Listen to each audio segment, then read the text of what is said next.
Ngayon naman, magluto naman ako ng pansit. Kasi meron pa ako natirang repolyo konti, baka masira. Tapos lagyan ko lang siya ng manok. Tapos gigisahin lang natin. Ayan. Atsyal. Tapos ito yung lulutuin ko. Diba?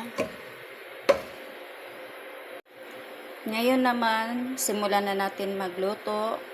Maglagay muna tayo ng mantika. Lagyan natin ng bawang. Gisa saglit. Ngayon, sunod naman yung sibuyas. Halo-haloin lang. Pagkatapos nagisa, sunod naman yung manok.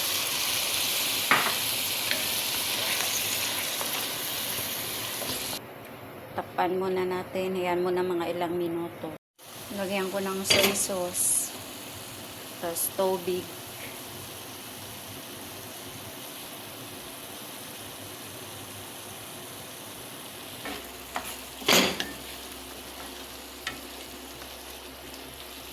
Tubig. Para malambot yung manok. Pampalambot. Tapos lagay natin yung magic.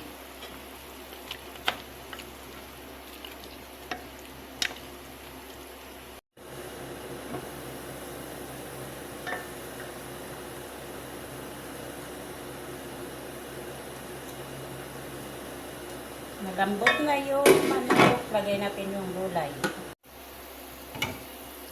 Lagay ko na yung gulay. Carrots. Sunod na yung atchar. Kasi luto na yung manok.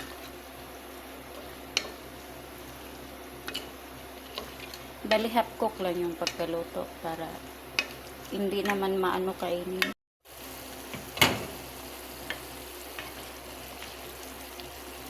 Ayan, pwede na ilagay yung pansit.